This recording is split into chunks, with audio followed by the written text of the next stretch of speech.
Oi galera, tudo bom? Estamos aqui para mais um vlog do Alcateia e esse vlog é super especial.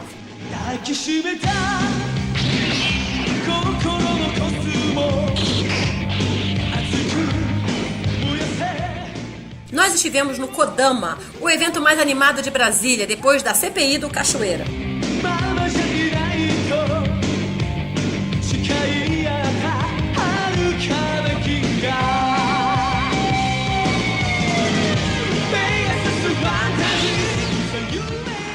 Nossa primeira entrevista vai ser com Daniel HDR, que além de amigo de longa data, é um super profissional de desenho, profissional de gabarito internacional. Daniel HDR, que vai nos contar um pouquinho sobre a sua carreira, como ele chegou, a esse estágio que ele está na vida agora, e dar umas dicas para você que quer ser ilustrador, quer ser desenhista ou quer trabalhar na indústria dos quadradinhos.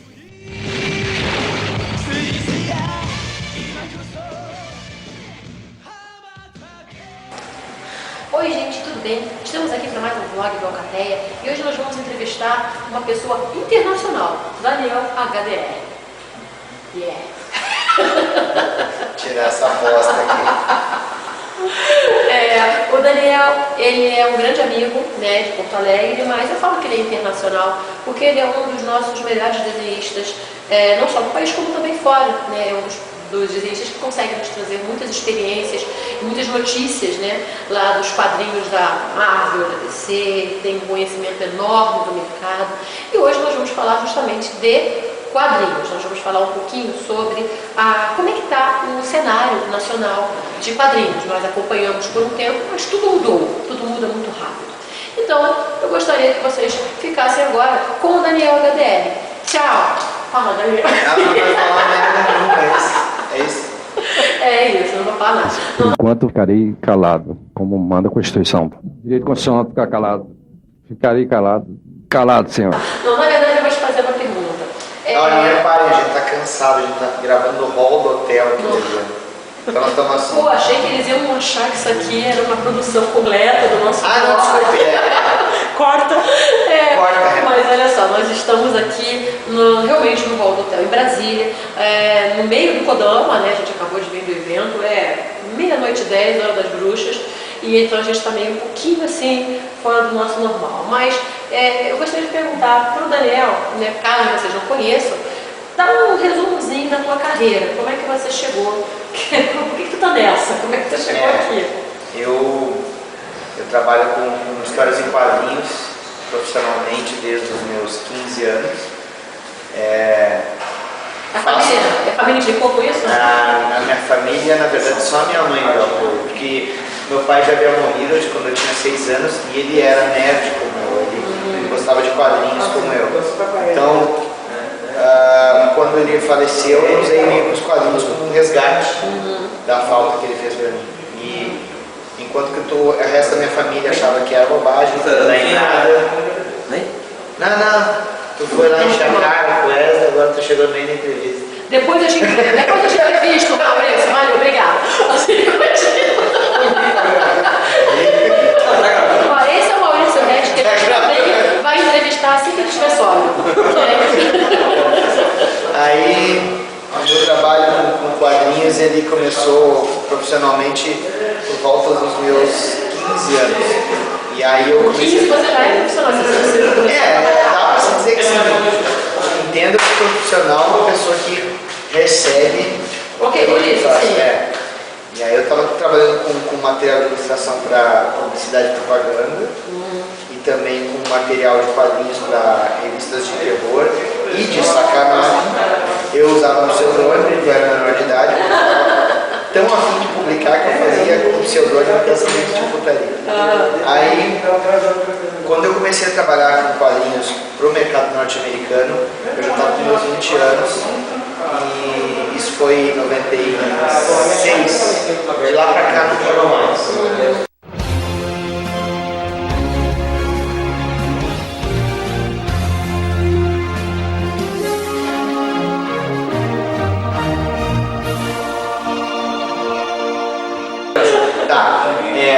Eu também trabalho com uma coisa que as outras pessoas normais acham que é trabalho realmente. Que tem gente que acha que desenhar não é trabalho. Na verdade, eu trabalho também como professor. Eu sou professor na Unicinos, sou coordenador da formação de arte visual digital. E inclusive a Carolina Migas, que vocês conhecem. Está atrás das câmeras. Minha querida amiga, minha ex-aluna também, ela é uma das professoras da formação, ela trabalha a parte de cor digital.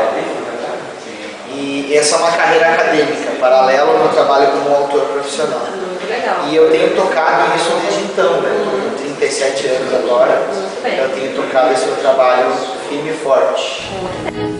Continue a fazer isso comigo, amigo, e nós ficaremos sem trabalho, ouviu bem?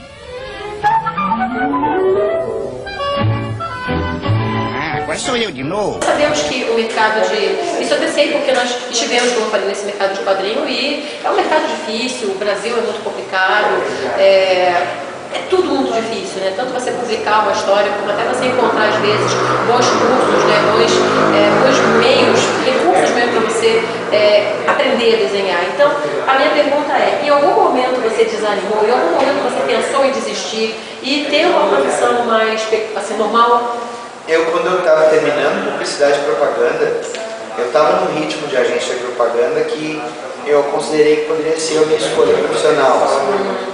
Eu estava estagiando numa agência muito forte, com uma proposta de permanecer na agência. E eu tinha, para concluir os meus estudos de publicidade e propaganda, eu tinha parado de trabalhar com editoras lá de fora. Em 96 eu tinha recém começado a trabalhar com quadrinhos para o exterior e eu já tinha feito 3 trabalhos de sagas importantes para a Marvel e eu estava bem empolgado. Só que, como eu era muito cabaço, eu era muito inseguro, né, no desenhar, eu atrasava muito, eu tinha medo de atrasar as páginas e eu atrasava meus trabalhos da faculdade.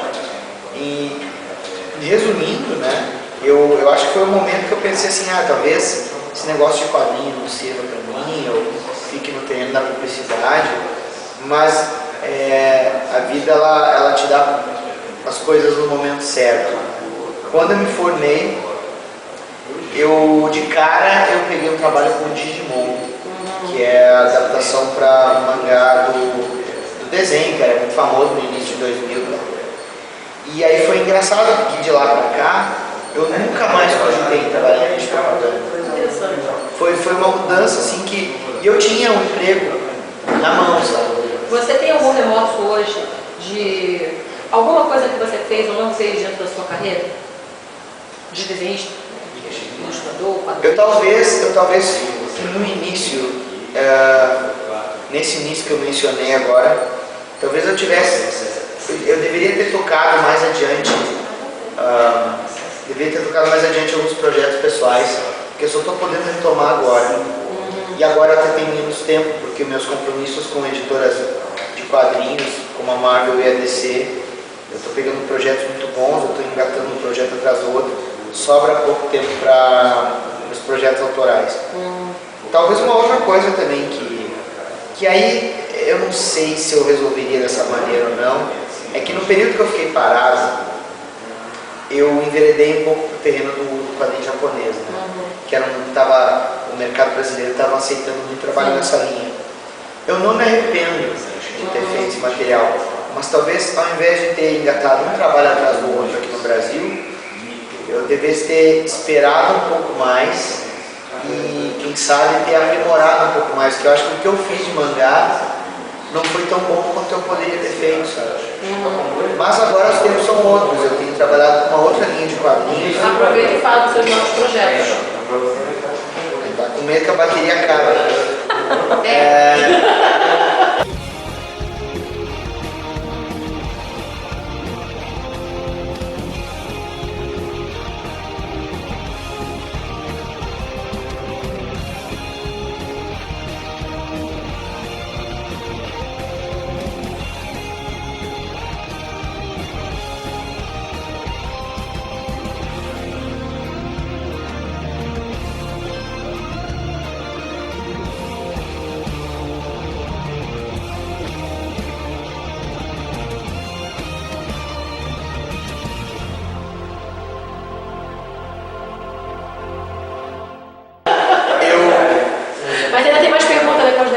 Terminei Os Vingadores, minissérie que é o prelúdio do filme dos Vingadores. Ela está saindo aqui no Brasil esse mês a Panini é incrível, porque ela conseguiu lançar o prelúdio depois do filme. Tá saindo também aqui a saga da Guerra das Lanternas Verdes, que eu também fui um dos artistas da conclusão da série. Foi um pouco antes da reformulação da DC Comics. Lá nos Estados Unidos também saiu recentemente o Stormwatch, que era a antiga revista Authority, da DC Comics. Ela foi integrada no universo DC e eu estou fazendo também, fiz um arco dentro da revista. E fora isso aí, eu tenho trabalhado ainda como autor de quadrinhos nos meus projetos autorais. Alguns projetos eu procuro fazer em parcerias no estúdio mesmo. O que eu diria que está mais engatilhado é o Retro City, volume 2, é a continuação do álbum que foi lançado pela HQ Maniacs. Esses personagens foram criados pelo meu amigo Maurício Dias e eu tenho feito a direção artística do álbum, que é produzido pelo meu estúdio. E o site do estúdio, acho que é importante falar, nós temos um podcast, que é o Arccast. A gente fala sobre quadrinhos, cinema, RPG, animação, games, e ele tem nos dado frutos muito bons, tanto em feedback de ouvintes novos, e é uma coisa que eu acho engraçada, porque quando a gente gosta de falar de quadrinhos, a gente fala que nem conversa de bar, e o Arccast tem muito esse formato. Ele também não está tentando ser nenhum podcast famoso, a gente simplesmente fala do que gosta. Então, até eu convido também os espectadores do Videolog a visitarem. Deve estar botando aqui agora. arccast.com, certo? É o link direto para os episódios do podcast. Nós temos episódios muito bons, como eu gosto dessa merda, que a gente defende um quadrinho que ama e todos odeiam. O Orgulho da Prateleira, que a gente fala dos nossos itens de colecionador. Nós tivemos um especial agora sobre os Vingadores, que foi recorde de audiência. Parece até o Silvio Santos falando. Mas a minha filha viu, é muito bom. E esse episódio foi bem legal. A gente faz encontros entre podcasters, entre autores, entrevista outros autores de quadrinhos também. Então, são bem-vindos para ouvir e nos prestigiar no seu download. Muito legal. E essas coisas todas eu faço entre as horas de sono que eu tenho de vez em quando. Por isso que você tem essa aparência saudável, essa cor rosada. Isso, por isso que eu tenho esse cosplay. Essa tez morena. Esse cosplay de panda. Por isso que eu vivo vendo ele na praia, né? Assim, é tão fácil ver ele na praia, assim, lá, tomando uma marguerita. Mas assim, nós sabemos que essa vida... Mora em Porto Alegre, tem nem mar lá. Tô viajando, cara, tá morrendo de sono também. Cara, vai dar 1 da manhã, fala sério. Assim, olha só, eu tenho uma pergunta. Só uma? Tem várias, né? Não sei se a bateria vai deixar. Mas se acabar de repente, gente, a gente, vocês perdoem, porque a gente está aqui com um problema de bateria limitada. Mas eu tenho... Aí quando terminar a bateria, vocês vêm com o keyboard.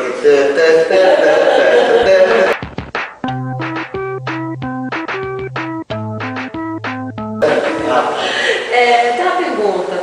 Nós conversamos muito, né, lá ontem, né, quando nós nos encontramos, sobre o futuro, né, do mercado e tudo mais. Nós vivemos uma época, né, que... Vocês vão achar que eu sou bom ter mercado, não fica falando. Nós falamos sobre as projeções astrais. Não, assim... Já é legal vocês se despedirem agora, que depois eu quis sobrar de tempo. Tá bom, então, um abração, muito obrigado. Fiquei com o Cat Keyboard aí, um abração. Tá, então agora a gente volta. Assim, a gente está falando sobre o mercado, a gente viveu 10 anos, digamos assim, eu acho que 10 ou 15 anos até que a gente está trabalhando, e nós vimos esse boom do mangá, nós vimos a queda, nós vimos um monte de coisa, e agora nós estamos assistindo até o renascimento de Luluzinha, de Turma da Mônica, numa outra versão. O que você vê, assim, na sua visão, o que você imagina que vai ser o futuro para o quadrinho no Brasil? Porque tudo bem, nós temos o quadrinho internacional, que também está vivendo suas crises, mas como é que você imagina que vai ser o mercado para o quadrinista ou do quadrinho no Brasil daqui a algum tempo? Uma trepação é uma putaria! Putaria! Não, deixa eu parar de imitar o Alborguete. Eu acho assim, a indústria de quadrinhos aqui, ela ainda está escrava da livraria, ainda está presa a modismos estéticos que acham que são fórmulas para ser cool, para ser bonito e tudo mais. Tem espaço para todo mundo, mas ainda se pensa muito no termo físico.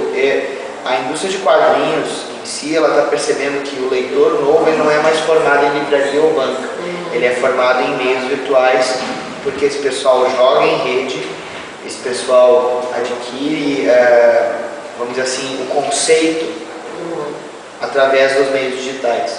Então o autor ele precisa botar na cabeça que ele pode até produzir o seu item físico, mas ele precisa alcançar uma fatia de mercado que não está interessada em ter o produto dele, mas pode estar interessada em absorver aquele produto, em comprar o conceito, não comprar o item.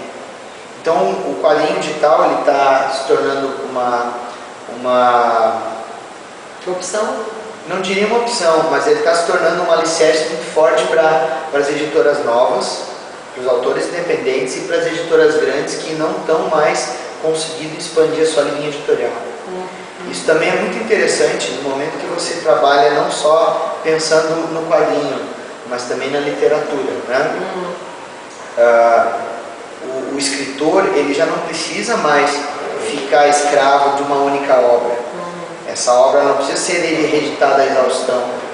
Você pode, como escritor, como criador, dar um próximo passo, concentrar o seu esforço naquilo, e aquela obra que é célebre do seu catálogo, da sua carreira, ela continua existindo, só que ela vai procurar um novo público, ela vai procurar aquele público que não foi na livraria no lançamento, ou que não comprou a reedição. E esse público vai comprar por download, sabe? E hoje o conceito de cloud também, que o arquivo fica na nuvem, fica na web, você não baixa o arquivo, você tem acesso a ele, ele acaba sendo muito convidativo para as pessoas que às vezes elas têm uma vontade de adquirir conhecimento, adquirir e ler itens, mas não tem um espaço físico para guardar tudo isso.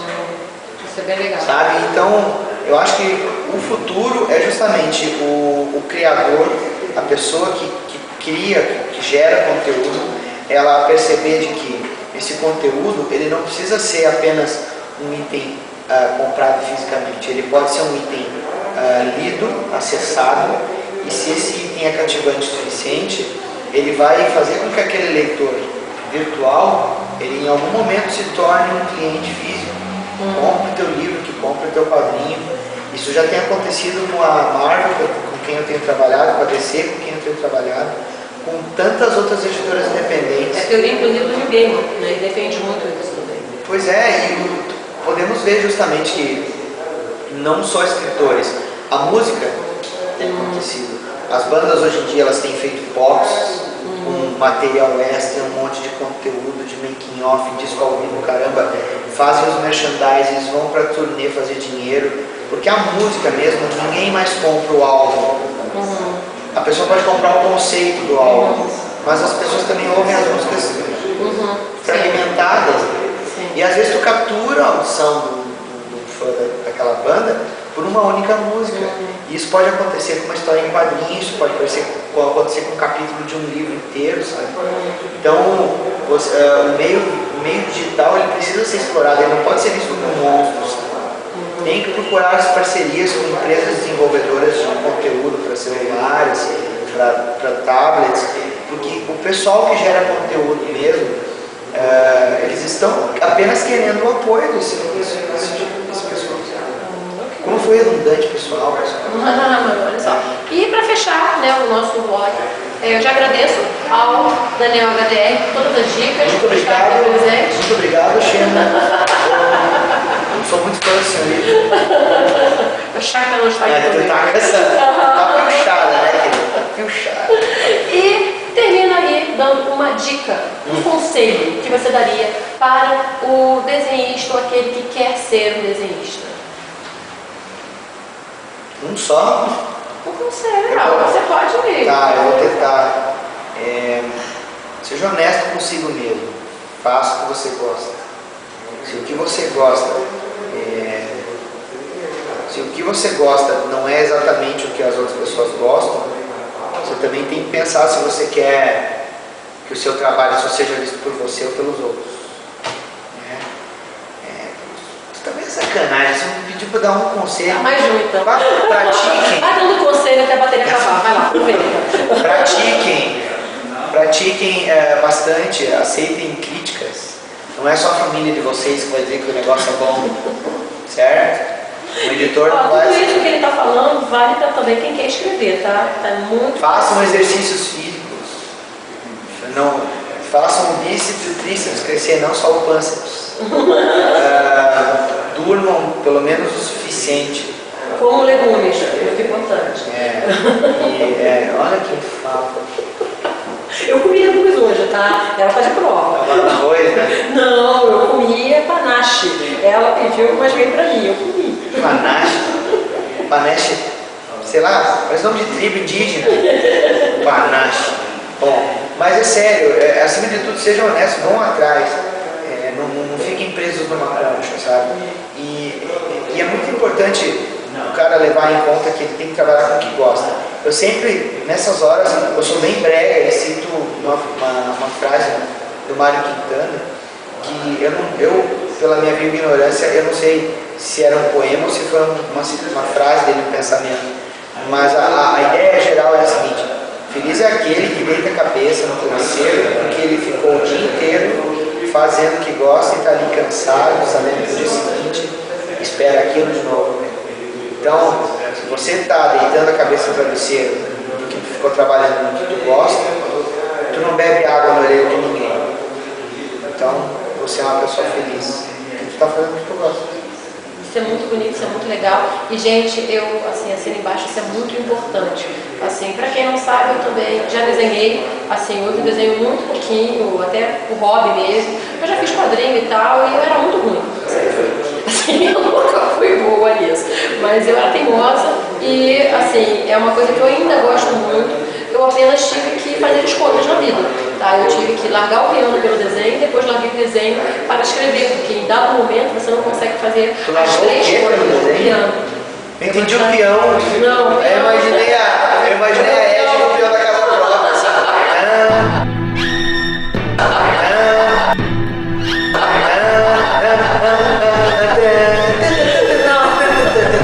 Não, é porque é uma época assim que você pode aprender tudo, então é uma coisa muito gostosa. Só que tem uma hora que você vai crescendo, você vai fazer o vestibular, você vai para a faculdade, e você tem que fazer escolhas, porque o teu dia só tem 24 horas. E conforme eu fui crescendo, eu tive que ir abandonando certos amores da minha vida, né? Sempre acabou amar o piano, e sempre vou amar o desenho. Mas o meu grande amor, minha grande paixão, acho que o meu grande amor, né, seria mesmo é desenhar a